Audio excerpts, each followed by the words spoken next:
Upon the severe backlash that greeted the presidency's declaration of state of emergency in Rivers State, the Attorney General of the Federation, Lateef Fagbemi, has hinted on the reason that necessitated the declaration.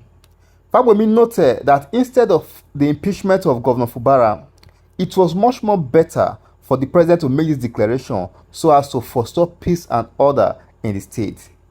Fagbemi noted that the declaration is just a mere suspension of the governor and other elected officials in the state for 6 months. He hinted that within this period, they expect that peace will return to the state and the governor will return to his office. The questions are more or less related, but let me start on the note of how we got to where we are today. How did it all start? That is about the genesis. We all know how we got here. Since 2023, I think towards the end of 2023, things have not been going on well, to the extent that the governor took the law into his hands and brought down the House of Assembly. Don't forget the role of the House of Assembly. They are the lawmakers. They are to consider budget. They are to, pass budget. They are also to be approached in matters of appointment of commissioners for ratification and all other things. They are to do oversight functions. So since that happened, things have not been the same at all. In a community of 32, you expect that at least 15 or 16 will be there to do the job.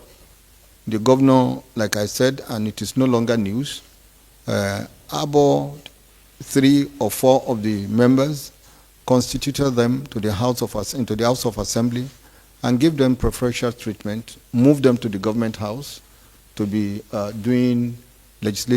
performing legislative functions.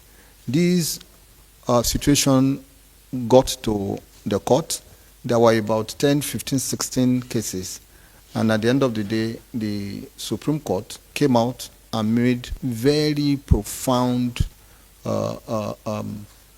findings of breaches of the Constitution, mainly against the governor. You see, you rise or fall on the basis of what you took to court and what the decision of the court is on it. The court came to the decision that the governor had long anticipated, wrongly, that he might be impeached. And because of that, he knew that the House of Assembly was a critical structure organ to do that, brought down the House of Assembly. 14 months after, that is as at yesterday, it was 14 months, there was no effort to rebuild the House of Assembly. The government stands on the tripod: the executive, the legislature, and the judiciary. You have made the functioning of government impossible. It is not enough for the executive to say we are spending money. Even the money you want to spend must have been appropriated for by the House of Assembly.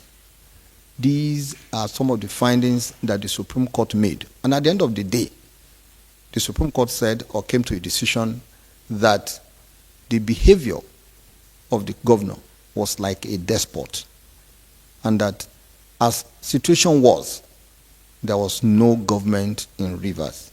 If there was no government in Rivers, what else are we looking for? I'm so sorry for bringing in this issue. In the Bible, they asked Jesus Christ, "Are you the Son of God?" And he said, "Yes." Then others chorused, "What further evidence do we need from this man?" So the stage is set, but no action was taken immediately, in the expectation or hope that good sense will prevail, the governor will create an enabling environment, and that the House of Assembly too would be reasonable enough to ensure that the people of Rivers actually got a return for their voting of both members of the House of Assembly and the governor and other elected officials to enjoy dividends of democracy. We are in a democracy. So, no, then there were what I would call telegraphing of the militants, I would say by the governor, and the reason I said so was when he beckoned to them that, oh, he would let them know when it was time to act, to the militants. Let us say it was wrong. Did he come out to disown them? The answer is no.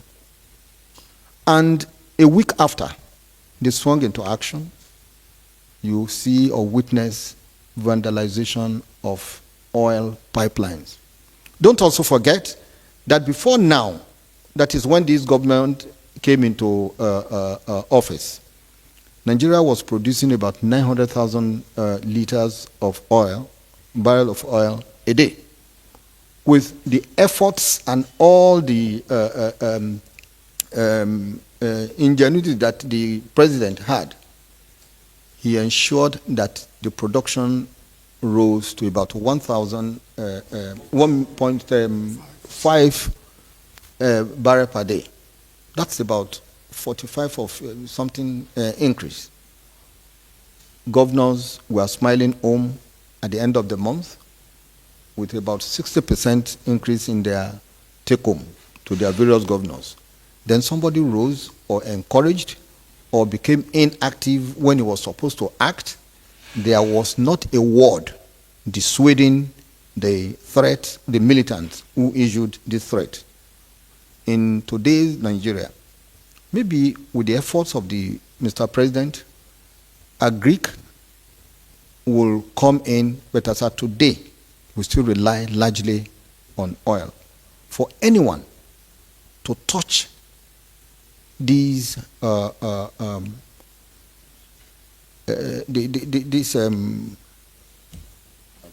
pipelines, it's not only the enemy of rivers, it's the enemy of Nigeria. All Nigerians, all the 36 states share in what comes in from the production of this oil. And I believe that the decision of Mr. President is anchored on the decision of the court, Supreme Court at that. The second one is the inability of those involved, both the House of Assembly and the governor, from being able to, create an enabling environment for the people of Rivers to enjoy the dividends of democracy. Then the third in the series is about the security situation in that place. If he had waited maybe a day longer, only God knows what would have followed. And as a result of that, he came out to say, I am not only the head of state, I'm commander-in-chief of the armed forces, declared a state of emergency. The first question is hasty decision. When should he, I will ask rather rhetorically, when do you think should have come? When everything has collapsed? No. The law envisages that you come in when there is present, imminent danger to the security of lives and property. People who are killing themselves. It's no longer news. It's not a question of making up the story. We all read papers every day. Those who live there are living in fears. So there is certainly the need to come in. We're about 2 years into the administration of in the state. If he didn't come in now, when do you think he should come in? Is it when everything has been destroyed? I don't think so. I think the president has acted timelessly. He has given opportunity to all the people involved, the parties involved, to make amends. Before then, he had assembled them. He had tried to mediate. Some said he had no constitutional power after agreeing. And what they agreed to at the meeting were not implemented. So, to answer your question, I don't think that the president, or let me say, it's not a question of I don't think, I am certain that the president has acted timeously after giving them enough rope. And as the commander-in-chief of the armed forces, it was a tough decision for him to make. It doesn't present anybody with joy to disrupt the flow of democracy or practice of it. But the Constitution itself envisages that there may be this type of situation. And that was why it is provided in Section 305 of the Constitution that extraordinary situations might arise. This is one of such extraordinary situations. The second one is about, removing the governor, removing the deputy governor. You see, you decide each case on its own peculiar facts and circumstances. Who are the people involved? Who are the parties involved in this saga? They are the governor, members of the House of Assembly. So who else should have been affected? I've heard this funny argument. I'm sorry for saying it is funny because it doesn't make any sense to me. That the president should have just gone there to secure the pipelines and then come back, when some people are there encouraging vandals to come in. The action of the president is what happened is the effect of a fundamental cause, and you cannot be treating the cause, the effect, in order to cure the cause. What was the cause? The governor and members of the House of Assembly. So you don't try to, you have to behave responsibly, and you must have the guts. If it happens again, I will encourage Mr. President to do the same, maybe this time with even greater vigor and vitality. So the question of separating or treating or giving preferential treatment to anybody does not arise. You give preferential treatment to anybody, you are giving preferential treatment to hooliganism. Let's call a spade a spade. This is where I believe that we should put up our patriotism cap. It shouldn't be about individual. It should not be about anybody. It should be about the entity called Nigeria. But in this case, the Rivers State. So it is Rivers State's turn today. It can be anybody's turn tomorrow. Let the signal be clearly sent for those who want to foment trouble, who want to make the practice of democracy and enjoyment of dividend of democracy a mirage, to think twice.